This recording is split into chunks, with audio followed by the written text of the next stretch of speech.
네, 오늘 주말이지만 뜨거운 전국 상황 계속되고 있는 상황 보셨는데요. 전국 상황 짚어보기 위해서 5분과 함께 하겠습니다. 어서 오십시오. 안녕하세요. 네, 반갑습니다. 네, 오늘 2월 25일 무슨 날인지 다 아시죠? 박근혜 대통령 취임 4주년 기념일입니다. 축하해야 될 일이지만 보시다시피 또 아시다시피 지금 전국은 두 갈래로 갈려서 착잡한 상황이 계속되고 있습니다. 박근혜 대통령이 과연 오늘 무슨 생각을 하실까요? 한번 좀 추측해보기 위해서 과거 박근혜 대통령의 어떤 발언들 한번 들어보고 돌아오시겠습니다. 필요하다면 저 역시 검찰의 조사에 성실하게 임할 각오이며 특별검사에 의한 수사까지도 수용하겠습니다. 하시고 출석 요구나 이런 게 다 있을 텐데 혹시 특검 이제 연락이 오면은 그거는 이제 성실히 임할 생각으로 있습니다. 어떻게 되나요? 그거는 조사에 임하려고 하고 있습니다.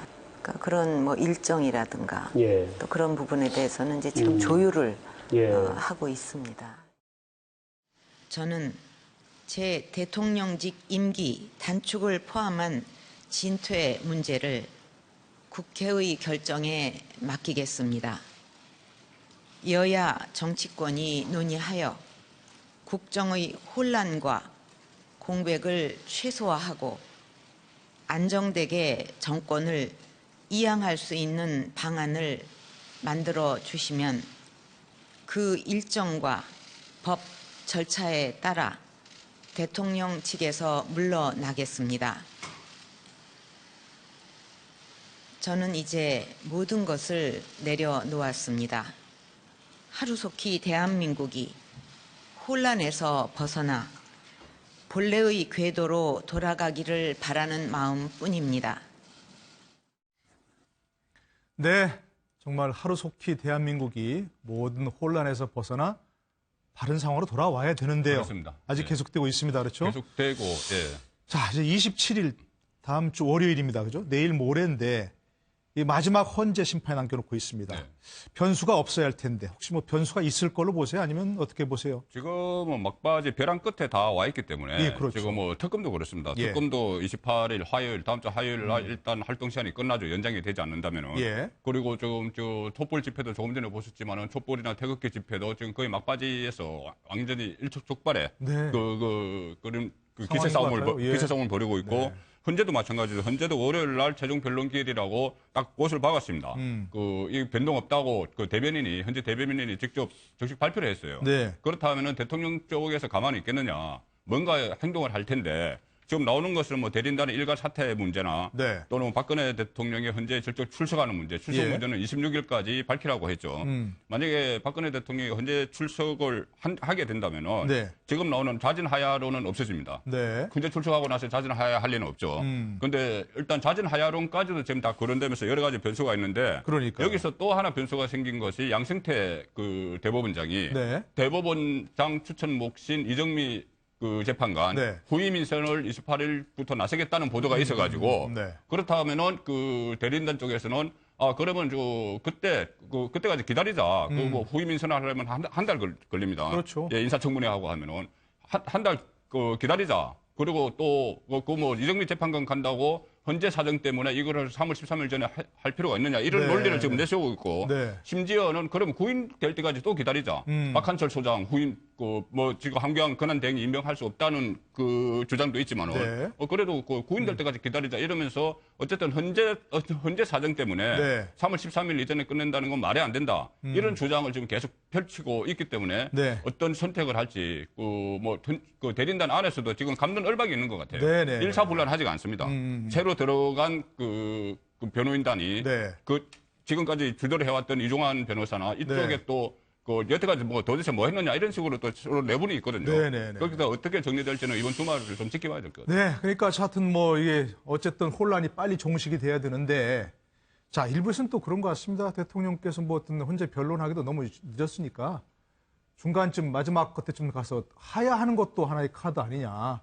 네, 그런 카드 나오는 것 같습니다. 가능하다고 보십니까? 어떻게? 하야 할 수는 있죠. 네. 하야하고 네.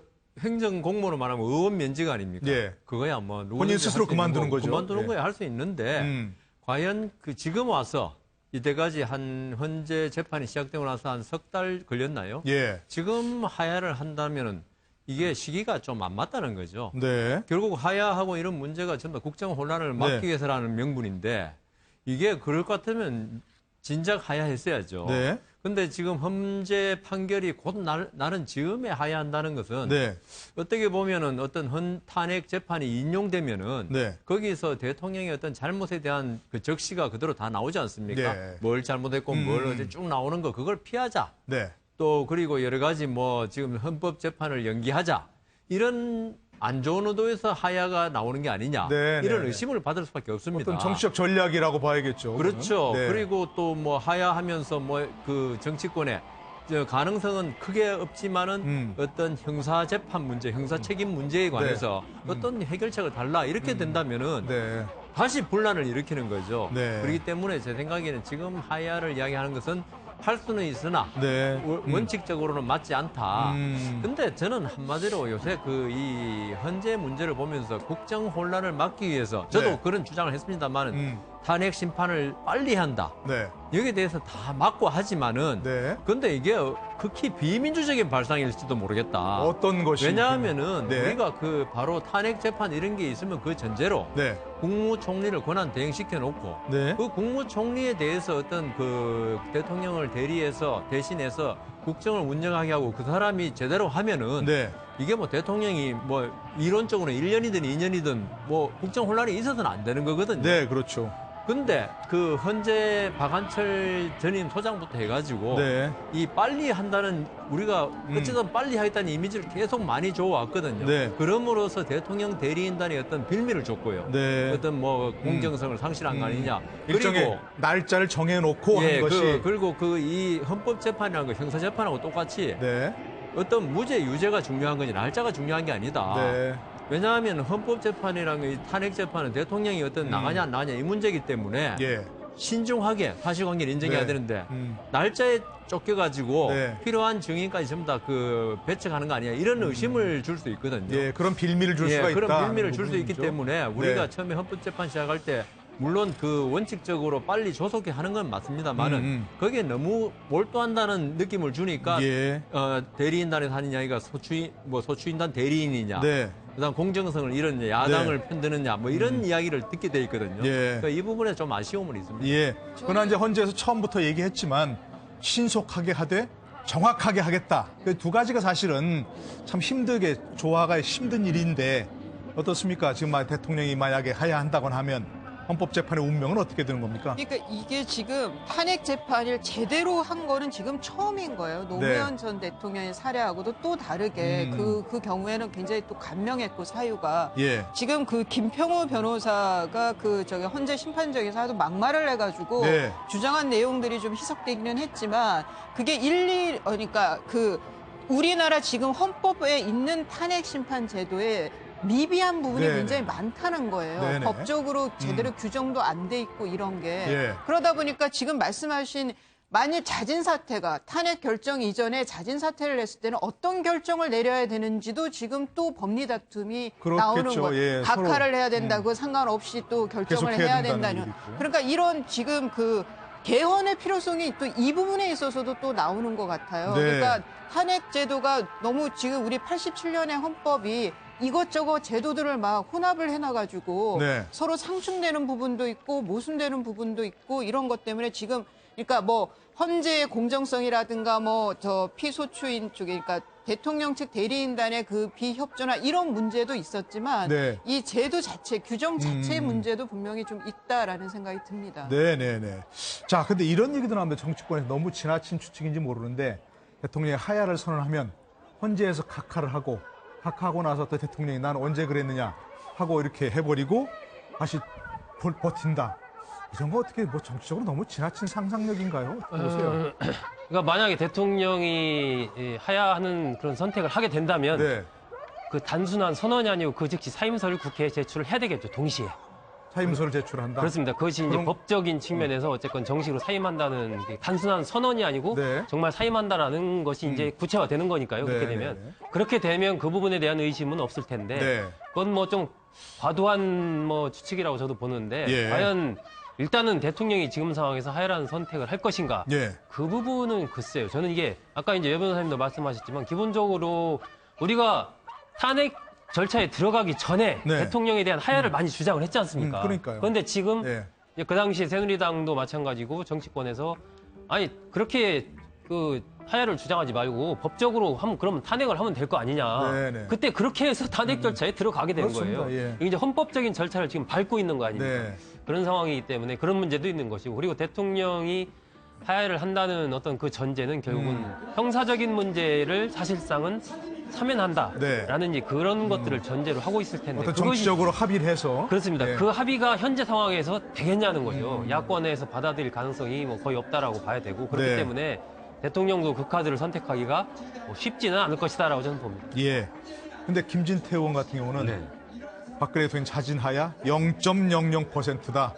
그 말은 어떻게 봐야 됩니까? 이거는 혹시 야권에서 일부러 흘리는 거다, 이게 기각될까봐 역공적이다는 그 얘기죠, 그러니까. 예, 그렇죠. 뭐 그런 어떤 표현도 있고 또 네. 친박 핵심 의원들은 자진 하야를 원하지 않는 것이죠. 끝까지 왜요? 가서 어떤 아니요. 이쪽에서는 네. 지금 기각 가능성에 대해서 아예 고무돼 있어요. 아, 그래요? 어떤 의원도 저도 직접 취재를 해보면 아예 바람이나 희망이 아니라 기각된다. 기각될 하고 것이다라고? 예, 예. 아예 네. 뭐 구체적으로 뭐 몇 대 몇이다 이렇게까지 말씀하시는 분들도 있는데 실제로 지금 태극기 집회 나가 보면 아예 고무되신 상황도 많아요. 그러니까 물론 여기는 기각이 아니고 인용이면 뭘 해야 돼 이런 어떤 그런 결의에 찬 이야기도 많지만 한쪽에서는 이건 기각이야 하는 그런 업돼 있는 분위기도 있거든요. 예. 그래서 혹시 그분들 페이크 뉴스에 속하신 거 아닌가요? 글쎄요.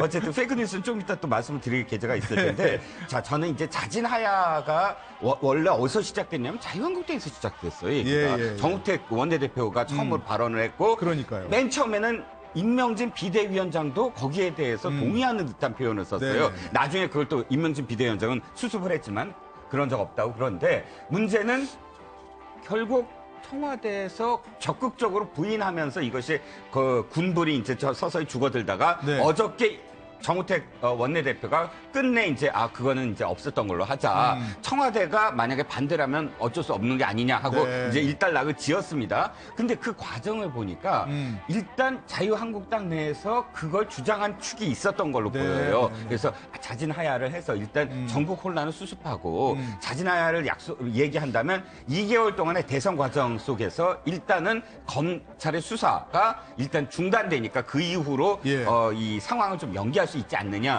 이런 흐름이 있었는데 그 흐름을 꺾은 게 뭐냐면 좀 전에 말씀드렸듯이 친박을 중심으로 해서 청와대 일각에서 아니 기각될 건데 왜 자진하야해 하는 그런 목소리가 나오기 시작하면서 네네네. 자진하야설이 완전히 없는 걸로 그냥 끝나버렸거든요. 그래서 나는 이 김지태 의원의 가능성 0%가 그 정치적인 워딩이 아니라 네. 실제로 친박 일각의 생각을 지금 표현하는 거다라고 보였습니다. 그래서 저 가능성 0.00% 그런 말이 바로 기각될 걸 확신하고 하는 얘기다. 네네, 그런 말씀인 일부 거죠. 친박은 정말 확신하고 있는 네네네. 분위기. 이게 예. 정치적으로는 지금 여러 가지 그 해석이 나오고 있죠. 저 하야론에 대해서. 예. 그런데 이것은 아까 여상훈 변호사께서도 좀 늦었다고 말씀을 하셨지만 네네네. 늦었더라도 저는 이것이 박근혜 대통령의 의지에 달려 있다고 보는 것이고 네네. 이게 왜냐하면은 이 상당히 지금 늦었긴 늦었죠. 이게 탄핵 심판이 다 진행되고 있는 상황에서 막바지에 한다는 것이. 그렇죠. 근데 이것은 어차피 이전에 탄핵 들어가기 전에 4월 퇴진, 6월 대선론을 야당에서 받아들이지 않았기 때문에 탄핵이 들어갔고. 예. 그렇게 되면 지금 보시다시피 탄핵이 어느 쪽으로 결론이 나든지 엄청난 혼란이 지금 올 겁니다. 그럴 것 같습니다. 정말. 그렇다면은 예. 우려되는 부분이죠. 예, 이거 기각이 되더라도 예를 들어서 친박 핵심에서 주장하는 네. 기각이 되더라도 앞으로 국정 운영 해나가기 어렵습니다. 예. 그렇기 때문에 이 시점에서는 자진하야론도 자진하야도 한번 검토해보는 것이 어떤 이 후유증을 방지하기 위해서. 네네. 그리고 다만 자진하야를 하더라도 무조건 하야가 있고 조건부 하야가 있을 겁니다. 네네네. 무조건 하야는 그냥 혼란을 막기 위해서 네. 아무 조건 없이 일단은 내가 오늘자로 물러나겠다. 이렇게 되면은 무조건 하야가 되죠. 그렇겠죠. 그런데 만약에 조건부 하야, 예를 들어서 아까 말씀하신 것처럼 내가 3월 며칠부터 물러나겠다. 특검이 끝나는 예를 들면 네. 그렇게 하면서 정치적 사면을 또 정치권 안에서 서로 협상을 하고 그렇게 되면은 여론의 지지를 못 받지만은 네. 조건부 하야는 저는 무조건 하야는 여론의 지지를 받을 수 있다고 봅니다. 또 생각해볼 만하다. 생각해볼 뭐 그런 만한 부분이죠. 그러니까 어떤 예.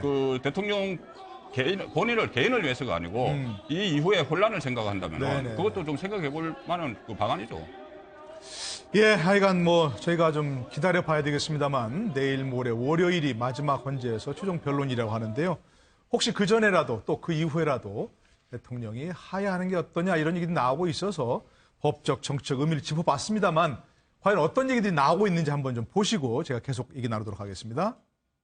그 탄핵의 가부간의 결정이 된 후에 이 대한민국이 어디로 갈 건지에 대한 많은 그런 후폭풍의 우려의 시각을 갖고 있어서 거기에 대한 여러 가지 방안을 생각을 하고 있다. 청와대와 그 부분 관련해서 좀 일부 교감을 한다는 거에 대해서도 좀 긍정을 하셨는데. 근데 교감한다고 얘기를 했나요? 그러니까 질문했을 때. 예. 뭐 제가 얘기 안 해도 다 뭐 청와대라는 데가 뭐 이 정치 상황에 대해서 모든 시나리오를 할 거기 때문에 그거에 대해서 내가 구체적으로 알지는 못합니다. 거기에 대해서 탄핵 전에 이제 자신 하야하는 그 부분도 포함이 되어 있는 거죠. 하여튼 그런 모든 상황을 지금 한번 검토할 때가 되지 않았나 이렇게 봅니다. 혹시 그러면 이런 걱정, 왜냐하면 태극기 집회와 그 촛불 집회가 점점 과열돼서 가는 이런 모습에서 국민들은 좀 굉장히 불안해하고 있거든요.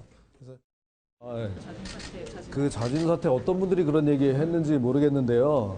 아니 지금 몇 달 동안 탄핵 심판 이렇게 해서 이제 그 선고를 눈앞에 두고 있는데 무슨 이제 자진 사퇴란 말이에요. 그럴 것 같았으면 벌써 진작에 이 탄핵을 가질 말았어야죠. 이제 기차는 다 떠났고 그 선고를 받아봐야 되고 우리가 오늘 얘기한 거는 애당초에 이 탄핵 사유가 되지도 않았다. 각하 사유다. 그렇게 얘기하는 겁니다. 자진 하야하려면 빨리 해야지. 옛날에 그 이야기 나왔을 때 그때 해야지. 처음부터 그 퇴임의 시기를 처음부터 못 박았으면 중간에 이런 국론 분열도 없었을 것이고 안정적인 정권 이양이 됐을 텐데. 결국에는 헌재가 결정할 때까지 갈 거라고 예측을 하시는 건가요? 지금 하야할 가능성이 많다고들 지금 이야기들을 듣고 있습니다. 근데 뭐 이제 곧 탄핵 결정이 내려질 판에 이제 와서 갑자기 그런 해묵은 얘기를 꺼내는 저희를 제가 잘 모르겠어요. 특히 박근혜 대통령이 자연인으로 들어갔을 때의 사법 처리를 막을 생각으로 제안하는 거라면 저는 그건 정말 택도 없는 소리다 이렇게 합니다. 자, 뭐 저기서도 이게 나왔습니다만 양쪽에 지금 집회가 아까 잠깐 우리 화면 봤습니다만 점점 과열되고 있습니다. 그렇죠? 네. 3월 1일 어마어마한 집회가 있을 거라고 예고되고 있죠. 지금 총궐기한다. 양측에서 모두 촛불 집회, 이른바 태극기 집회 모두가 다 뭐 공자님 말씀일지 모르겠습니다만 제가 이게 나왔으니까 뭐 예를 들어 하야를 포함해서 모든 걸 가능성을 열어놓고 후유증을 가장 최소화할 수 있는 방법 지금부터 정치권이든 어딘 뭐 모색해야 할 거 어떤 거 있다고 보십니까? 저는 기본적으로 이게 후유증이 그렇게 엄청난 후유증이 올 것처럼 얘기하는데 저는 그렇게 생각하지 않습니다. 그렇습니까? 예, 저는 기본적으로 우리 그러면 정말 다행인데요. 예, 저는 우리 국민들이 그 정도 성숙돼 있다라고 생각을 하고요. 지금은 이제 결론이 안 났으니까 서로에게 자신들에게 유리한 결론을 끌어내기 위해서 이제 세대결, 힘겨루기를 계속하고 있는 것이거든요. 유리한 결론 끌어내기 위해서. 그렇습니다. 하지만 헌법재판소에서 어떤 결정이 내려졌다. 그러면 이 상당한 많은 사람들은 일단 그 헌재의 결정을 받아들여야 한다라는 쪽에 압도적으로 저는 많은 국민들이 지지를 보낼 것이라고 봅니다. 그것이 이제 인용이 되든 뭐 기각이 되든 어떤 식이 되든. 그렇기 때문에 저는 이미 우리가 지금 헌법적인 절차를 정확하게 지금 밟아가고 있는 거 아닙니까?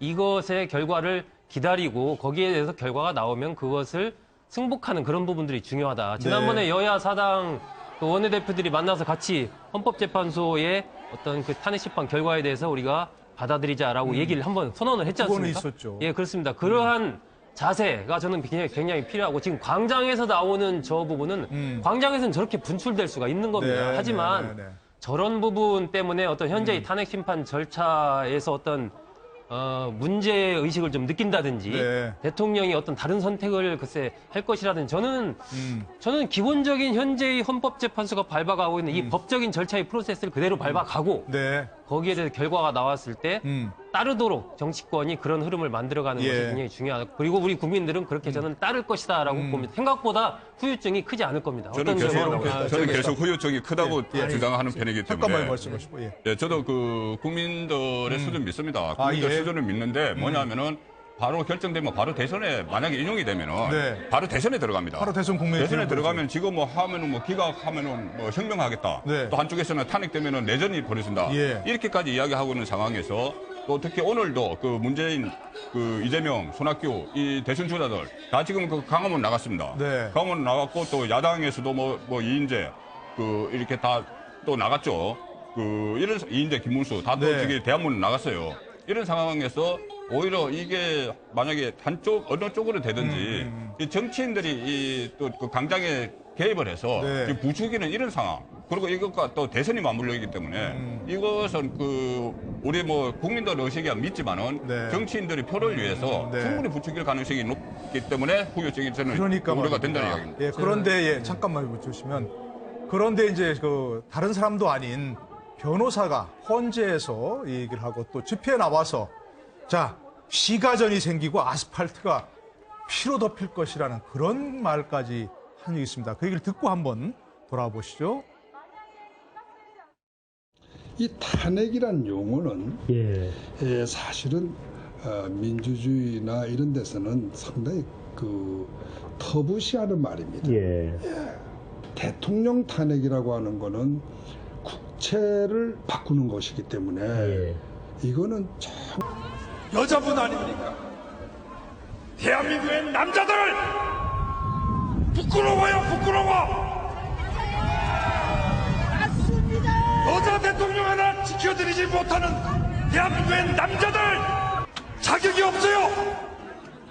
억울한 여성이 대한민국의 대통령이 당하는 이 억울함을 보면서 울지 않는 남자가 있다면 그것이 대한민국의 남자입니까?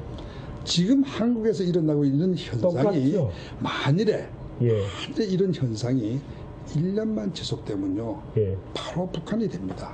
언론이 먼저 우리나라의 헌법 질서를 완전히 다 파괴했어요.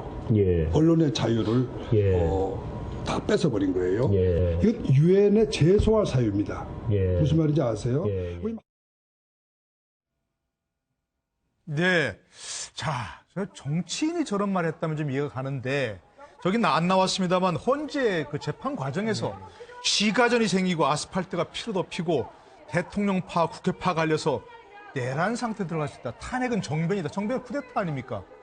저렇게 어떻게 말해도 되는 겁니까? 김평우 지금 변호사의 변호사 지금 저거는 헌법재판정을 정치파나 만든 거죠. 네. 지금 변호사라 그러셨는데 변호사 물론 뭐 신분은 변호사 맞는데 네. 어떤 지금에 하는 여러 가지 그 액션들을 보면은 거의 정치인으로 봐야 됩니다. 그래요? 그렇기 때문에 저는 뭐 그렇게 놀라지는 않고요. 네. 그다음 법정에서도 가끔 저런 변호사님 계시기 때문에 저는 크게 놀라지는 않습니다. 네. 그리고 아까 그 우리 소 국장님 말씀, 네. 그게 진짜 원론적으로는 가장 옳고 맞습니다. 그런데 지금 그 벌써 씨앗을 많이 그 후유증에 씨앗을 많이 뿌려졌다는 게 제가 안 그래도 말씀드렸는데 바로 김평우 변호사님이라든가 그 대통령 대리인단의 어떤 헌재에 대한 불공정성을 끊임없이 제기함으로써 저걸 바라보면 국민들은 법률 전문가가 아니지 않습니까? 그런데 김평우 변호사 대한변협회장 했던 분. 과거 변협회장까지 했다는 거죠? 이런 분들이 계속 저게 헌법재판소가 불공정하다고 그러면은 이 특히 대통령을 지지하는 뭐 태극기 집회 참가자들이라든가 박사모들은 그걸 그대로 믿게 돼 있습니다. 왜냐하면 사람은 자기가 믿고 싶은 걸 믿거든요. 딴 사람도 아닌 대한변협회장 지내고 저런 분이 경기고등학교 나오고 서울법대 나온 분이 저렇게 말하면 아, 저 말이 맞는가 보다. 그렇게 생각하는 거죠. 그러니까 이게 만일에 있죠. 이 헌법재판소의 재판 절차가 아주 공정했다. 누구라도 어떻게 뭐 시비를 걸 수 없을 정도로 공정했다고 전부 다 인정해줘 버리면은 이 헌법재판 결과에 누구든지 승복하게 되겠죠. 그런데 이미 불공정했다고 전부 다 지금 대통령 대리인 선언해버렸고 그렇다면 결과가 어떻게 나오든 물론 탄핵 기각적으로 나오면은 반대쪽이 문제고 인용적으로 나오면 또 그 반대쪽이 문제겠지만은 그러니까요. 이미 불복할 수 있는 씨앗은 많이 뿌려놓은 거예요. 양쪽에서. 그렇기 때문에 저는 이게 저기 법원 앞에 한 가보셨습니까? 법원에서요. 대법원 판결까지 확정돼도 자기 마음에 안 드는 결과 나오면요. 그 앞에서 뭐 하지. 판사가 재판할 때 가만 보니까 저 상대방 보고 웃더라. 미소를 띠더라. 이거 가지고 있죠. 이건 불공정한 재판이었다. 빌미를 삼는 거예요, 그게. 그렇죠. 근데 지금 양쪽에서 지금 이야기한 거 보면요. 빌미 담을 게 엄청나게 많다는 거죠. 어쨌든, 그래서 예. 저는 이 헌법재판 결과가 어떻게 되든 간에 네. 지금 혼란은 뭐 피할 수 없는 거다. 저는 그렇게 생각합니다. 그러나 이제 아까 말씀하신 대로 정말 국민들의 지혜로운 행동이 그런 것들을 가장 피했으면 좋겠는데 약한 여자 하나 편들지 않고 헌재가 이 말이 어떻게 울림이 오십니까 좀 어떻게? 근데 이거 변협에서 막말로 뭐 징계를 검토하고 있다는데 징계감이 됩니까? 이게 이제 대한변협에서는 이제 변호사로서의 품위 유지 의무를 위반한 거 아니냐. 네, 네. 이제 심판정에서 이렇게 뭐 그 강일원 주심에 대해서 국회 소추의 뭐 대리인 아니냐 뭐 이런 이제 심한 그런 굉장히 공정성에 좀 공정하게 재판해 주십시오라는 정도에서 훨씬 벗어난 거죠. 네. 뭐 그러다 보니까 이제 거기에 대해서 징계를 논의하겠다라는 이제 입장을 발표를 했는데 저는 개인적으로는 반대입니다. 그러니까 그 말씀하신 대로 징계를 검토하는데 반대시다. 예, 저는 대한변협이 이런 데 있어서는 개입하지 않는 것이 저는 현명하다고 봐요. 이거는 네. 그 헌재 심판정에서 김평우 변호사나 서석구 변호사나 모두 이제 좀 정치적인 좀 그런 쇼잉을 한 거기 때문에 네네네. 거기에 변협까지 관여해서 이게 뭐 징계감이냐 아니냐 만일 징계를 한다 그랬을 때 김평우 변호사께서 어떻게 나오겠어요? 이게 부당하다라고 또 뭔가 법적인 쟁송을 하려고 할 거 그렇죠. 아니에요. 그것도 빌미가 되겠죠. 예, 끊임없이 갈등이기 때문에 저는 대한변협에서 이렇게 나설 이유는 전혀 없다고 봅니다. 저도 법조인인데 네. 잠깐만 듣고 넘어가겠습니다. 네, 제가 혹시 징계 될지 모르니까. 이수희 변호사님 말씀 100% 동감하는 네, 게 네, 네. 지금 말은 심했다 하지만은 어떤 법정에서 사실이 있죠. 심하게 하긴 했는데 예. 이게 징계할 만한 말은 아닙니다. 그거는 당신이 재판부가 공정성을 상실했다는 주장을 가지고 이렇게 한 거기 때문에 그건 변호사들이 충분히 그렇게 이야기할 수는 있어요. 네네. 자기가 볼 때 그 불공정함이 그렇기 때문에 제 생각도 이건 징계거리는 아니다. 어떤 비난거리는 되지만 알겠습니다. 그런 생각합니다. 만약 그 문제가 있다면 헌재에서 그때 당시에 뭔가 그렇죠. 문제 조치를 취했어야 되는 거겠죠. 예, 그러니까 근데 대한변협에서는 문제시 삼는 것은 저도 반대를 하는데 그러니까 법조계에서 문제를 삼을 게 아니라 예. 여성계에서 문제를 삼아야죠. 이건 왜요? 여성 폄하 발언입니다. 왜요? 왜 여성 겸하 발언이냐면 네. 지금 양성평등의 시대예요. 네. 초등학교부터 교육을 어떻게 가르치냐면 여자는 약한 존재가 아니라 여자는 남자와 동등한 존재이기 그렇죠. 때문에 예. 모든 직업 선택이라든지 모든 것에서 똑같이 여성이가 아니라 하나의 어떤 사람으로 하나의 인간으로 대접을 해야 똑같이 되는 동등하게 거고요. 대해야 되는데. 그런데 지금 김평호 변호사의 말은 이거예요. 자, 여자는 약한 존재고 남자는 보호해야 하고 여자 대통령 하나를 갖고 왜 남자들이 보호하지 않고 눈물도 흘리지 않느냐. 이 얘기는 뭐냐면 여자는 보호받아야 될 오히려 존재라는 여성 거예요. 폄하가, 예. 아니 그 여자는 보호받아야 될 존재니까 이거는 어떤 뜻이냐면 그 근저에 남성은 우월하다. 그렇기 때문에 우월하지 못한 약한 존재인 여성을 지금 탄압하고 있다. 이렇게 표현되는 거거든요. 이거는 기본적으로 남성 우월주의의 아주 기본적인 인식이에요. 네네, 그렇기 네. 때문에 이건 여성계에서는 절대로 가만히 있어서는 안 될 표현이죠. 왜 양성평등과 관련해서 가장 문제가 되는 게 이런 표현이에요. 네네. 여자는 약한 존재, 남자는 보호해야 할 그런 존재. 것도 있네요. 이렇게 표현되는 거거든요. 근데 컨트롤에서는 그렇고 네, 예. 그 그러니까 대통령의 여성성을 변호인단이 강조하는데 하나 모순이 있습니다. 뭐냐면요.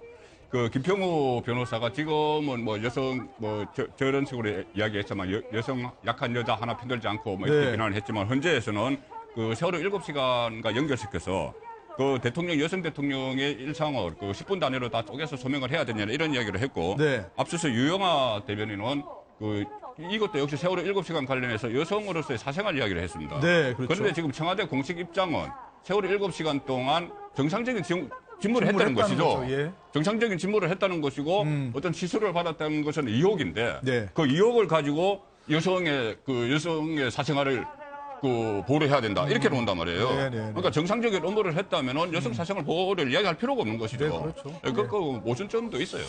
지금 뭐 시대가 어떤 시대입니까? 64, 1, 2, 3등을 여성 했다는 생도가 했다는 거 아닙니까? 그렇죠. 네. 근데 지금 이 전국을 네. 보면은 우파 쪽에서는 약한 여자, 여성으로서의 뭐 사생활 이런 얘기를 하는데 또 저쪽 반대 진영에서는 더러운 잠 같은 그런 그림을 그려가지고 또 의원회관에다 뭐 전시를 하고 그런 식으로 나오거든요. 예, 예, 그러니까 좌우 진영을 다 떠나서 여성에 대한 평가, 여성에 대한 시각, 특히 공인으로서의 그 공직자로서 여성에 대한 시각이 어떻는지가 지금 날 것 그대로 우리 사회의 모습을 보여준다는 생각이 듭니다. 예, 그런데 좀 이제 뭐 헌재가 최종 결정을 앞두고 있는데요. 헌재 재판관들 지금 신변보호 요청을 했다는 거죠. 그 정도로 살해 협박범까지 나왔다는 겁니다. 그런데 오늘 뭐 자수했다는 말이 나왔습니다. 네, 근데 SNS에 올린. 가짜 뉴스라고 많이 요즘 나오죠. 아까 말씀하신 것처럼. 네네네. 거기 보니까 뭐 살 만큼 살았다 이렇게 해서 나는 무슨 7, 80대 옷이 어르신 아닌가 싶었더니 25살짜리 남성이라고 그럽니다. 이건 한번 좀 보여주시고 가짜 뉴스 나온 것들을 좀 보시고 자 이런 것들 또 협박범이 자수했다는 이건 있을 수 없는 얘기입니다. 그렇죠? 아, 그렇죠. 언제 뭐 재판관들 이거는 뭐 저기가 없습니다. 예, 이건 예. 단죄를 해야 되죠. 왜냐하면 실명으로 지금의 헌법재판관을 네. 살해할 의도까지 이야기하고 언제 할 건가 그 모든 것들을 다 밝혔어요. 그런데 네. 문제는 이것이 이제 경찰이 오늘 이제 그 수사에 들어간다고 하니까 네. 그것에 겁을 먹고 자수를 했다 이렇게 지금 표현을 합니다. 25세 네. 청년인데 문제는 이거는 사실 가짜 뉴스는 아니죠. 왜냐하면 박사모에 자기가 올린 거예요. 아, 예. 실제로 올렸으니까 이게 가짜가 아니죠. 그런데 이게 가짜 뉴스의 폐해는 뭐냐면 이런 겁니다. 지금 현재 뭐가 SNS에서 돌고 있냐면 마치 뉴스 형식처럼 해서 네. 그 헌법재판소에 이미 예를 들어서 3명이 기각 결정을 했다.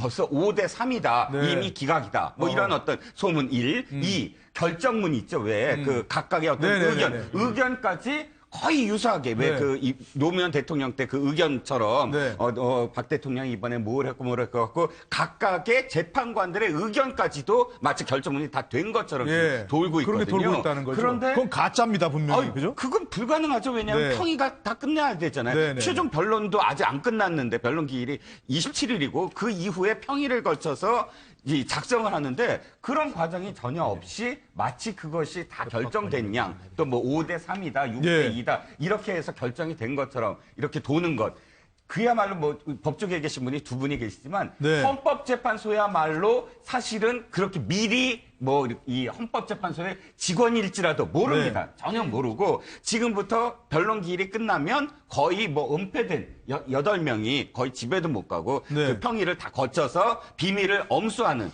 그런 과정을 거쳐야만 한다는 거. 그러니까 이 가짜 뉴스는 진짜 악의에 찬 내용이죠. 네, 가짜 뉴스도 그렇지만 지금 뭐 일부에서 뭐 아까 얘기한 이정미 재판관 테러설도 있고 뭐 문재인 전 대표 테러설도 있고 그런 것까지 나돌고 있다는 거죠. 그런데 그 이정미 재판관에 대한 이 협박이 있잖아요. 살해 협박. 이거 있죠. 사실은 저는 그렇게 생각합니다. 실제로 뭐 살해할 그 능력도 없을 뿐만 아니라 이정미 재판관이 진짜 살해 의혹을 받았지는 않으려 생각합니다. 경호도 철저하고 지금 뭐 했는데 이거는 근데 저도 현직에 있을 때 한번 이런 일을 당했거든요. 그랬어요? 어떤 그 불리한 쪽 판결을 했더니만은 저희 집으로 전화번호를 어떻게 하는지 와가지고 3일 내에 모종의 조치를 취할 거라고 그러더라고요. 이름도 안 밝히고. 그래가지고 이게 그 판결에 영향은 없는데 기분이 상당히 나빠요. 경찰에 신변보호 요청하셨어요? 네, 했죠. 경찰관이 계속 그 저녁에 이렇게 저희 집 앞을 순찰을 하더라고요. 그래가지고 그게 왜냐하면요. 제가 다치는 것도 문제지만 애들이 있잖아요. 보통. 이정미 재판관도 자녀가 있을 거고 한데 여기에 대해서 위해를 가할 것 같은 그런 느낌이 들더라고요. 그렇죠. 그러니까 결국 이런 협박은요, 진짜 살해하겠다보다도 이정미 재판관의 어떤 심정에 큰 그걸 주겠다는 거죠. 어떤 그 당신 마음대로 하지 마라. 우리 뜻대로 해라는 그걸 전달하기 위해서 한 건데요. 여하튼 이거 모든 걸 떠나서 어떤 이 재판관이나 국가의 어떤 공권력, 사법권 행사하는 쪽에 이렇게 해버리면요, 이 국가 체제가 무너집니다. 그렇죠. 그래서 미국에서도 있죠. 법정에서 왜 판사한테 대드는 사람, 아까 김평우 변호사 얘기 나왔지만 엄청나게 엄격하게 법관 법정 모독이라고 해서 처벌하는데요. 우리도 이번에 뭐 자수했다 그러지만은 이런 일이 앞으로 이 헌법재판만 아니라 자기 마음에 안 드는 어떤 그 판사에 대해서 계속 이런 일을 할 수 있다는 지금 그게 있지 않습니까?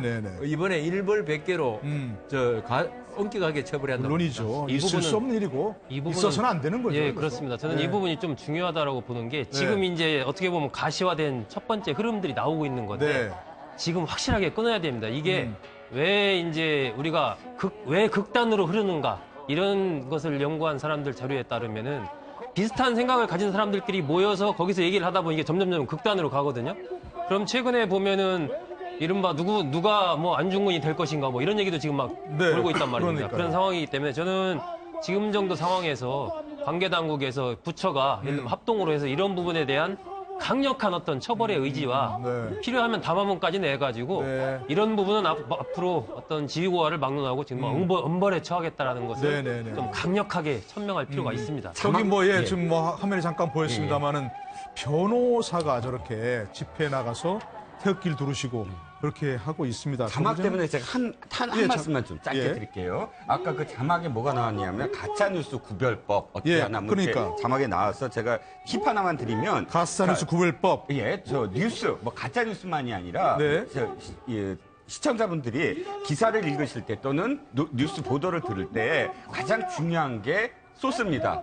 누구에 따르면이냐, 혹은 누가 이야기했느냐, 그런 인용이라든지 혹은 취재한 근거를 제일 먼저 확인하셔야 돼요. 그 근거가 불확실하고 뭉뚱그려지고 그 주체가 없으면 그건 거의 100% 가짜 뉴스고 신뢰할 수 없는 뉴스라는 것. 그것부터 아마 기억에 남으셔야 돼요. 꼭 기억해 두셔야 될 겁니다. 근데 보통 내 SNS로 믿을 만한 사람들이 보내잖아, 이게. 전달해가지고. 그것도 읽어보면 뭐 그럴듯해요, 그죠? 저도 이 탄핵 국면에서 좀 많이 봤습니다. 주로 저는 이제 보수청 쪽에서 받아요. 제가 뭐 영남 사람이라서 그런지 하여튼 보수청 쪽에서 굉장히 많이 옵니다. 중도라 그러셨는데? 예, 저는 중도인데 보수청 쪽에서 굉장히 많이 와요. 가끔 가다가 또 뭐 진보 쪽에서도 뭐 제가 그 국회 출입기자로 돼 있기 때문에 출입기자라고 많이 오는데 이게 지금 예를 들어서 아까 이정미 권한대행 테러 테러설 올린 SNS 이 사람이 박사모에다 올리니까 박사모 쪽에서 뭐라고 그러냐면 자수하기 전에요. 자수하기 전에 이것은 박사모 회원이 아닐 것이다. 그러니까 일종의 역공작이라는 이런 뜻으로 이야기를 했어요. 그러니까 그 박사모에서 이렇게 섬뜩한 이런 것을 SNS 박사모에서 올렸다. 뭐 이래서 그 박사모 회원이 아닌 반대쪽에서 올렸다. 또 이런 것도 그러니까 역공작설까지 놔들고 또 심지어 박사모 홈페이지에 그 박영수 특검의 주소가 공개가 돼서 박영수 특검도 집 앞에서 막 그 집회를 하고 하니 신변 보호 요청을 했어요. 그 특검도 신변 보호 요청하고 지금 현재 재판관들도 신변 보호를 받고 있죠. 뭐 그러니까 이런 상황이 이게 지금 하나하나 이게 쌓이고 있는 겁니다. 쌓이는 이 상황이 이 탄핵의 결정이 되면은 이게 어떻게 폭발할지 그게 두려운 거죠. 그게 두렵기 때문에 정치인들이 그 강정에 개입하면 안 된다는 이야기를 계속 하는 겁니다. 오늘도 지금 뭐 촛불 집회 또 이쯤에 태극기 집회 양쪽에 다 정치인이 나간다는 건데 자제해야 될 부분이라 생각하고 일부에서는 지금 뭐 문재인 전 대표 집권하면 예비내각이 이렇다 구성됐다고 뭐 그런 것까지 지금 가짜뉴스로 나온다는 거 아닙니까? 그렇죠? 그렇죠. 예비내각도 뭐, 그 전에 문재인 전 대표가 한 말이 있어요. 이거 조기 대선이 되면은 그 예비내각을 발표할 수뿐이 없다. 왜 그러냐면은 섀도우 캐비닛을 섀도우 캐비닛이 그 대통령 인수위를 거치지 않고 바로 국정을 해야 되기 때문에 예비내각을 발표할 수밖에 없다고 했는데 그것이 지금 돌아다니죠. 그 SNS 돌아다니는 명백한 허위다 그런 얘기입니다. 그렇죠. 허위입니다. 직책도 잘못되어 있는 게 있고 지금 없는 부서가 들어가는 것도 있고 그러니까 그것은 조작된 것이죠. 그런데 지금 가짜 뉴스가요. 그거 만드는 앱도 있습니다. 가짜 뉴스를 마치 뉴스처럼 보이게 하는 앱이 있고요. 그래서 미국에서 이번에 트럼프 대통령 당선에 가짜 뉴스가 상당한 역할을 했다고 했기 때문에 또 미국에서는 가짜 뉴스 적발하는 또 앱이 또 있어요. 그래요? 그런데 지금 걱정하는 건 독일과 지금 프랑스가 곧 선거가 있는데 이 가짜 뉴스 때문에 골머리를 앓고 있거든요. 그래서 우리도 이 가짜 뉴스에 진짜 안 속아야 되는데 걱정이 큽니다. 진짜. 아까 말씀하신 대로 하여튼 가짜 뉴스 판별법, 소스가 어딘지, 그죠? 믿을 만한 언론사인지 이런 것들을 확인해야 되고. 자, 그런데 지금 이제 우리가 지금까지 뭐 얘기했던 것은 이제 이른바 최순실 게이트 때문에 나와 있습니다. 그런데 뭐 조금 다른 얘기긴 합니다만 웃픈 현실이라고도 얘기 들으셨죠? 좀 우습지만 슬픈 현실, 슬프지만 웃기는 현실이라고 할까요? 어떻게 해야 되나? 변호사 일자리가 굉장히 많이 늘었다고 게이트 때문에 서초동이 지금 특수라를 누린다면서요? 그러니까, 안 바쁘세요? 아니, 저는 아니 2월에 원래 보릿고개라고 하는데 변호사들이 인사이동이 있기 때문에 보릿고개라고 하나도 안 바쁩니다. 그러니까 어제자 기사인데 지금 이제 원래 2월 달에 그 법원이나 검찰에 대한 인사이동이 있어서 사건이 이제 그 배당이 안 되다 보니까 그렇게 좀 비수기라고 얘기를 하거든요. 그런데 이 최순실 게이트 때문에 최소 한 200명 정도의 변호사가 따끈따끈한 이제 2월 달을 보내고 있다. 그런데 저것도 빈익분 부익부고요. 지금 변호사업도 워낙 양극화가 심한 데다가 아마 저분들이 그 좀 이 표현이 거칠 수 있는데 좀 따끈따끈한 정관이라든가 뭐 이제 아마 그 좀 인적 그 관계가 굉장히 좀 두터운 그런 변호사들을 선임했기 때문에 저것 때문에 뭐 변호사계가 특수를 누린다고 하기에는 좀 너무 과장이다 생각이 듭니다. 저도 마찬가지인데 이런 사건은 있죠. 변호사를 갖다가 뭐 길 가다가 간판 보고 안 들어가고요. 다른 사건도 마찬가지지만 저는 인질 관계를 합니다. 이 사람은 꼭 믿을 만하다. 돈이 문제가 아니고 자기의 심정을 그대로 전달해 줄 수 있는 사람. 보통 변호사라 그러면은 그 의뢰인을 오히려 다그치거든요. 이게 당신 거짓말하는 것 같다 이러는데 지금 저기 최순실 측의 변호인이라든가 대통령이 대리인단 변호사들은 대통령의 뜻을 가장 이 진실은 뭐 두 번째 문제고 그런 사람이 필요하고 또 의외로 이런 사건들이 있죠. 돈을 거의 많이 못 받습니다. 아 그래요? 엄청나게 많이 줄 것 같은데 아닙니까? 그렇습니다. 근데 제가 볼 때는 그 특수 맞는 것 같아요. 기준이 다른 거죠. 개업 변호사가 지금 2만이 조금 넘는다고 하는데 200명이면 100명 중에 한 명은 최순실 게이트 때문에 지금 일거리가 있는 게 아닙니까? 최순실 씨 보통의 평소에 태도를 볼 때 돈을 많이 안 줄 거예요. 거기다가 또 사임계를 안 낸 그 변호사도 있을 거고 또 맹준호 변호사처럼 뭐 집사 변호사도 간절을 할 수 있을 거고 가령 예를 들어 뭐 대기업에서 또 소속되는 변호사들도 직계가 안 됐어요.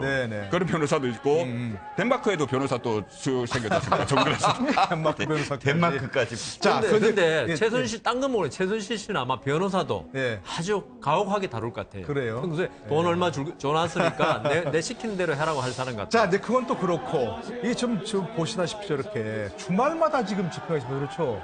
저분들은 참 물론 이제 뭐 생업에 지장도 있는 분이 있을 것이고 또 저 주위에 있는 분들도 얼마나 생업에 지장 있는 분들 많겠어요. 그렇죠? 저런 집회 때문에. 저런 게 정말 이제는 다음 뭐 초로서 선물 초로서 종료가 돼야 되는 거겠죠. 경제 지표가 지금 나왔습니다. 그런데 지금 가장 최악의 4분기 지표가 나왔어요. 그러니까 내수 전혀 지갑을 열지 않는다는 거죠. 사람들이 가만히 있는 거예요. 그렇죠. 그러니까 지금 이번 정부 들어서 사실 1년의 세월호 때문에 사실은 내수가 엉망진창이었습니다. 맞아요. 왜냐하면 사람들이 트라우마에 걸려 있었어요. 방송을 틀면은 계속 배가 가라앉는 장면이 계속 뉴스에서 나오죠. 그런데 500명에 가까운 400명에 가까운 아이들이 사실 수장된 거나 마찬가지 아닙니까? 거기에 대해서 정신적으로 정말 아픈데 나가서 뭘 쓴다, 밥을 먹는다 이거 잘 못했어요. 그 해에 내수가 엉망진창이었습니다. 그 다음에 메르스 있었죠. 메르스 때문에 또 여름 경기 왜 그 여름에 뭐 관광 이거 완전히 사실 엉망진창이 됐어요. 그런데 이번에 사실은 한 10월달, 11월달 넘어서부터 물론 광화문 일대 주말마다 일대에 뭐 이렇게 상가들이나 혹은 뭐 음식점들은 잘 됐다는 이야기가 있으나 그러나 사실 사람들 마음이 어떻게 나타났는지가 4분기 내수에서 딱 나타난 거예요. 전혀 안 썼다는 거예요. 거의 지갑을 열지 않았다. 그래서 1년의 어떤 전체적인 상황으로 보면 최악의 1년을 보냈다라고 지금 경제 지표가 나와 있습니다. 그렇다면 물론 이 양쪽에서는 다 주장을 합니다. 특히 촛불 쪽에서는 우리가 정의다, 정의롭다. 공정하다, 정의이기 때문에 나간다. 이건 끝까지 해야 된다라고는 하지만 그럼에도 불구하고 사실은 전국은 안정돼야지만 우리가 함께 더불어 살아갈 수가 있거든요. 경제적인 측면에서도 지금 매주 저렇게 된다면 사회 갈등 비용이에요. 저게 사실은 우리가 안 잡아서 그렇지 교수님도 언제나 말씀하시지 않았습니까? 저기 가서 지키고 있는 의경들에 들어가는 돈 그거 다 국고에서 나가잖아요. 그리고 생업 다 중단해야 되죠. 그러니까 이 사회적 갈등 비용은 아마도 OECD 국가 중에 우리가 5위 안에 들 거예요. 이 갈등 비용으로 지출하는 비용이. 그렇기 때문에 사실은 정치인들이 더더군다나 저기 나가서 저렇게 선동하면 절대로 안 된다는 거죠. 어쩔 수 없이 지금 상황에서 말씀하시고. 지금 상황에서 치러야 되는 하나의 국가적인 비용인 것 같습니다. 저 부분이. 근데 지금은 어차피 이제 결론이 안 난 상황이기 때문에 서로가 이른바 세대결 차원에서 저렇게 광장에 많이 몰려나와서 자신들의 주장을 강력하게 주장할 수밖에 없는데 이게 그렇다고 해서 저런 부분들이 이제 어차피 치러야 되는 상황이라면 과연 무의미한 것인가라는 측면에서 본다면 저는 저것이 어떤 결론이 내려지고 나서 그 이후 과정을 잘 관리해 나간다면 그야말로 이 우리나라의 민주주의 발전에 대해서 또 다른 어떤 모멘텀이 될 수도 있다라고 그런 측면에서 좀 보거든요. 그렇기 때문에 저런 부분 자체가 어떤 소모적이고 쓸데없는 것이다. 뭐 그런 것은 아닌 거고 어차피 저건 지금 치를 수밖에 없는 그런 상황인 겁니다. 그러니까 그것을 홍보와 앞으로 의뢰일 수밖에 없고 그렇습니다. 지금에서는 절차상에 그럴 수밖에 없는 것이고 그렇기 때문에 앞으로 그러면 특히나 헌법재판소의 결론이 난 이후에 우리가 어떻게 할 것인가 거기에서 저는 뭐 우리도 마찬가지지만 많은 사람들이 이걸 통합적인 관점에서 자꾸 봐야지 그 헌법재판소의 결정이 이루어진 이후에도 어떤 굉장한 갈등이 계속해서 이루어진다는 것은 정말 우리 국가적으로 정말 안 좋다. 제가 최근에 차 가지고 이렇게 다니면서 보면요. 예전에 우리 고속도로 갈 때 갓길로 막 엄청나게 많이 다녔지 않습니까? 요즘 차가 굉장히 많이 막혀도 갓길로 가는 시민 한 명도 없습니다. 아, 그렇습니까? 횡단보도에도 제가 밤중에 이렇게 보면은 파란불 켜지면 횡단보도 그 앞에 차가 섭니다. 옛날에는 그냥 사고를 없으면 막 지나가고 이랬지 않습니까? 그런 정도의 성숙한 시민의식을 갖고 있는 게 저는 우리 국민의 대다수다라고 보기 때문에 저는 뭐 저런 부분들이 향후에 또 우리나라 발전의 원동력이 될 수 있다. 계속 소국장의 말씀에 반대를 좀 하게 됩니다. 왜요? 반대입니까? 아니, 좋은 말씀이신데. 원칙적으로 맞다 이거죠. 그런데 아까도 제가 그 민주주의가 조금 아직 정상 안 됐다는 게 사실 저는 국회까지는 저렇게 집회 있는 거 양쪽에서 있는 거 다 있을 수 있는데 일단 헌법재판소로 가면 있죠. 헌법재판관들을 믿고 올바른 판단을 해줄 것을 믿고 양쪽에서 정치적인 시위를 하면 안 됩니다. 사실은 그거는 법리와 사실에 입각한 철저한 원칙대로 심리를 해야 되는데 그걸 지금 못 믿고 있다는 거예요. 한마디로. 그러니까 우리가 헌법재판소란 제도를 두고 다 뒀으면서도 결국은 이중의 비용을 계속 지출하고 있는 겁니다. 헌법재판소 재판소를 재판하고 국민들은 전부 다 지금 광장에 나와서 데모하고 그래서 우리나라가 아직 형식적으로는 민주주의가 맞는데 저런 현상이 계속 벌어지는 거는 아직도 민주주의를 갖다 제대로 실천하지 못하고 있다. 이번에 그 브라질의 후소프 대통령이 탄핵됐습니다. 그렇지만 브라질 거리에는 한 명도 나오지 않았습니다.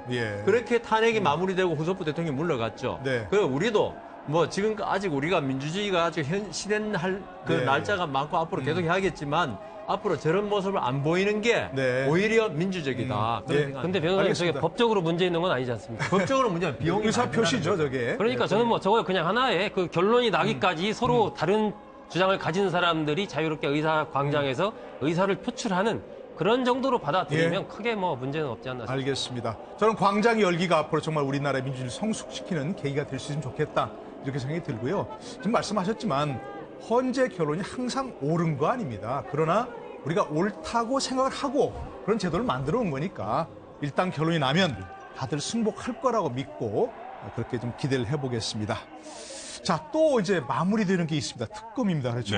28일로 마무리되는데 황교안 총리가 연장할 것 같지 않죠? 전혀. 전혀. 그래도 어떻게 잘하십니까? 어떻게 그렇게 단언을? 아니 미동도 안 하고 있어요. 미동도 안 하고 조금 가능성도 없습니까? 아니 그러니까 황교안 총리가 미동을 안 하면 국회 차원에서 그 개정하는 방법이 있는데 그것도 결국은 돌고 돌면은 황교안 총리에게 그 권한 대행에게 돌아갑니다. 맞습니다. 거부권이 있기 때문에. 그렇기 때문에 지금은 연장하는 거는 거의 그 가능성이 극히 낮아진 것 같아요. 가능성인데 그런데 자 이제 어쨌든 자 27일 날 특검 수사 결과를 발표하고 28일 마무리되는데 지금까지 우리가 이제 다 지켜봤습니다. 특검 수사를 이쯤에서 한번 좀 정리를 한번 해봤으면 좋겠습니다. 특검이 지금까지 온 성과. 또 아쉬운 점 이런 것들 같이 좀 얘기해 보신다면? 그 특검이 이전에 많은 특검이 있었죠. 뭐 옛날 온노비부터 뭐 특검이 있었는데 뭐 농담도 있지 않습니까?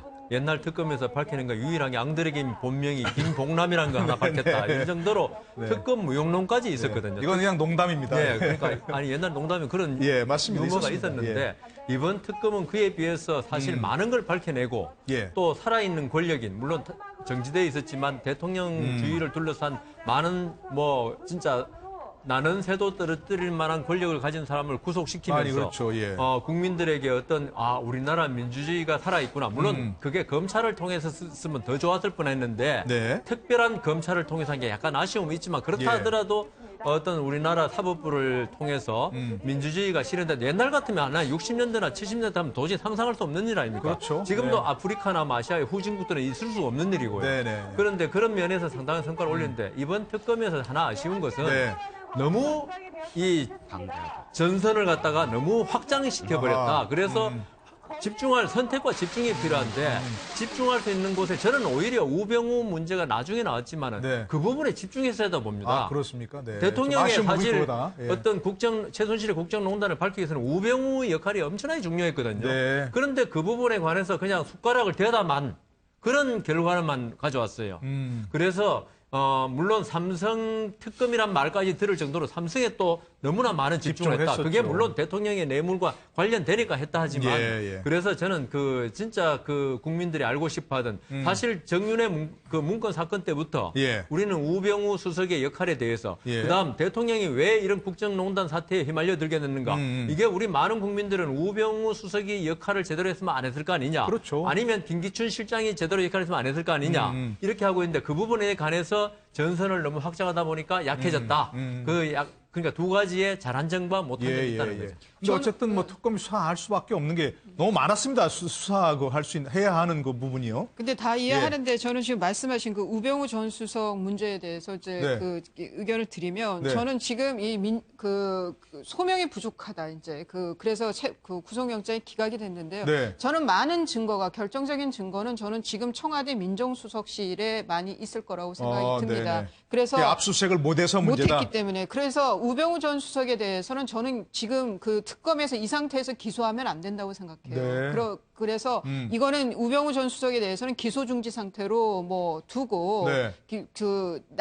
뭐 탄핵 결정이 어떻게 나든 상관없이 그 이후에 뭐 또 다른 더 많은 증거를 통해 가지고 네네네. 그 공소유지에 확신이 섰을 때 그때 저는 기소를 해야지. 그건 이제 검찰이 해야 되는 일이죠. 예, 그렇죠. 네. 지금 특검이 해야 할 일은 아니라고 봅니다. 괜히 그 우병우 전 수석에 대해서 면죄부를 줄 수 있다는 우려를 저는 불구속 기소하면 안 된다 이제 그런 예. 말씀이고. 아쉬운 부분은 특검에 대해서 이제 뭐 어떤 저는 이제 아쉬운 부분은 뭐 다들 동의하는 부분은 있을 테니까요. 왜냐하면 확실하게 다른 특검과는 지금까지 특검과는 달리 드라이브를 확실하게 걸고 상당히 수확이 있었다는 건 다 말씀하실 테니까 아쉬운 점은 사실 이 모든 국정농단 사태의 주범이 사실 최순실 아닙니까? 그러면 최순실과 관련해서는 두 가지로 사실 올가맸어야 됐는데 엮는 거랑은 좀 다릅니다. 근데 그 점 하나가 뭐냐면 불법 은닉 재산이었어요. 사실 중간에 수사에서 많은 사람들을 소환을 했습니다. 예를 들어서 뭐 그 최태민의 그러니까 최태민의 아들, 뭐 이게 최순실로 봤을 때 이복 뭐 저 오빠죠. 뭐 최순실 아들이라든지 또는 뭐 숙모의 회장, 뭐 또는 뭐 또 이 조모 씨 또 이복 오빠죠. 또 그래서 많은 사람들을 소환을 해서 이 최순실의 불법 재산 은닉했고 또 독일이라든지 이쪽으로 불법으로 이렇게 빼돌린 그런 자금들 이 자금들이 사실은 굉장히 크게 최순실을 압박할 수 있는 그런 또 하나의 어떤 카드였고 또 최태민으로부터 출발됐다는 이 재산에 사실은 현재화된 어떤 이 뿌리를 캐낼 수 있었는데 그것이 제대로 이루어지지 않았다는 점. 물론 당일날 이제 발표 당일날 그것과 관련해서 발표를 한다고는 하지만 그러나 실질적으로 그것이 얼만큼 밝혀졌는지는 의문입니다. 예, 하여튼 뭐 오늘도 최순실 소환해서 뭐 은닉 재산을 좀 조사하고 추궁하고 있다고 하는데 절대적으로 시간이 부족합니다. 그렇죠. 어쨌든 뭐 어떻게 될지 보고요.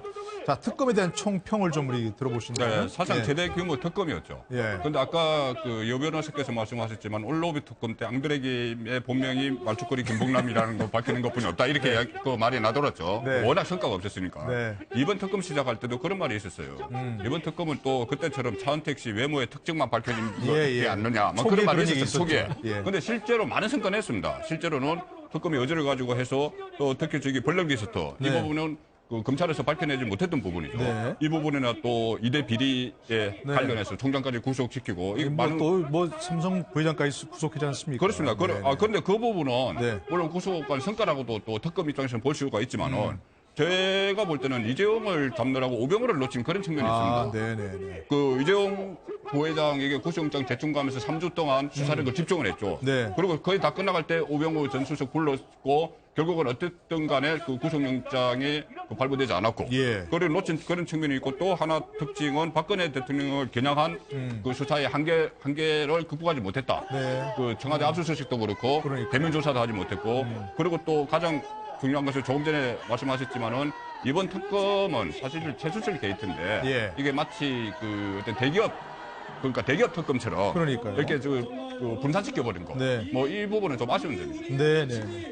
예, 특검에 대한 총평도 좀 저는 뭐 특검이 거의 할 만큼 다 한 거 아닌가 뭐 그런 생각을 갖습니다. 시간으로 따지면 그렇습니다, 그죠? 예, 그렇습니다. 모든 뭐 최선을 다해서 할 수 있는 걸 다 했다라고 보고요. 일단은 삼성의 이재용 부회장을 어떤 뇌물죄와 관련해서 구속한 거 이것은 사실 그동안에 검찰로서는 상상하기 힘든 그런 거였는데 어쨌건 그걸 만들어냈고 그리고 블랙리스트 관련된 김기춘 전 비서실장의 구속 또 학사비리와 관련된 최경희 이화여대 전 총장 구속 이런 부분들은 정확하게 눈에 보이는 성과였고 그렇죠.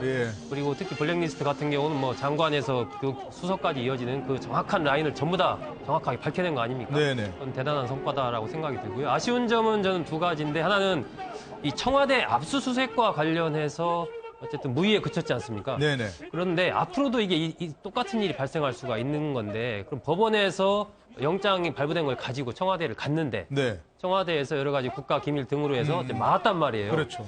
이 문제를 저는 어쨌건 이번에 온 국민이 이제 그런 상황을 봤기 때문에 앞으로 그걸 법리적으로 어떻게 해결을 할 건가 이런 과제를 하나 안게 됐다라고 보고요. 두 번째는 역시 이번 사건의 주요한 당사자는 이제 박근혜 대통령과 최순실 씨인데 최순실 씨에 대해서는 조사가 뭐 많이 이루어졌습니다. 하지만 이 박근혜 대통령에 대한 조사가 이루어지지 않았다는 거, 이 부분은 정말 그냥 단순한 이게 형사 사건이 아니고 먼 훗날 역사에서도 굉장히 중요한 사건인데 이게 대통령의 이번 사건에 대한 정확한 대통령의 공적인 어떤 이 조사 기록 이런 것이 현재까지 만들어지고 있지 못하다라는 거. 이것은 이 특검의 아쉬움이자 동시에 뭐 어떻게 보면 이제 대통령 측에서 협조를 안 했기 때문에 이렇게 되는 건데 저는 이게 특검의 대면 조사건 아니면 헌재 출석이건 어떤 형식이든 어쨌든 대통령이 이 사태에 대한 본인의 정확한 진술을 공적인 기록을 반드시 남겨야 된다고 봅니다. 이게 정말 100년 뒤에 200년 뒤에 역사가들이 연구할 텐데